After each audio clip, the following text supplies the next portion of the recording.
Polysolid. The polysolid primitive is really just a polyline that's made as a solid object, and it's given a width and height to the polyline.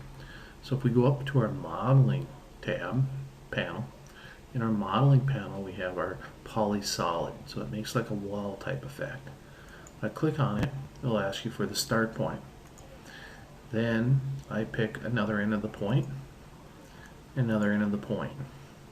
And when I'm done, I hit enter, and I've created a wall. The default values are, the width is 0.25 units, and the default height is 4 units, 4 units high. So it's like 4 inches high. So let's go to the Polysolid command, and now let's go down and choose our height and our width.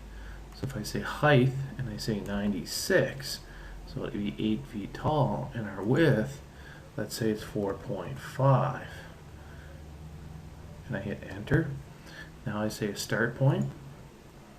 All right, and now I'm going to go along and I can basically draw walls this way.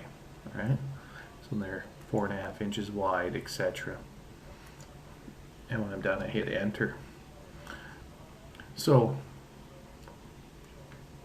in the Polysolid command, I could also change the justification. And the justification is left, center, right. So as I'm picking my line, it equally places things on the left side or the right side or down the center. And so we have that option as well as controlling where we want the walls to be built.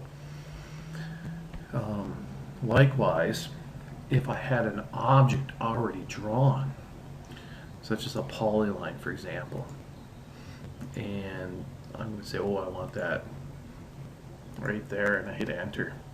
Now when I go up to the Polysolid command and I choose the option for object, it'll say select the object. I'm going to pick this object, and it puts in the height and the width, whatever set is the height and the width. So bing, I actually get my wall heights just like that.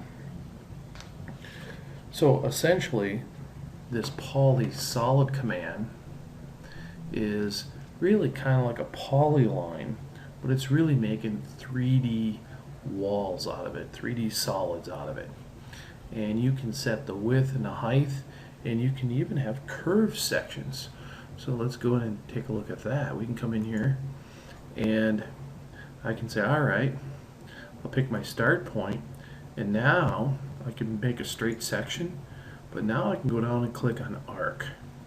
When I click on arc, now I can build now an arc, and I come along and I can make another arc, and I can then switch back to the line if needed. Okay, and I can now go back 2 lines, and I can use the close command. Goes back to the beginning, makes it a watertight seal. Okay, so the Polysolid command is really a polyline that's creating a solid object by applying the width and the height to the object.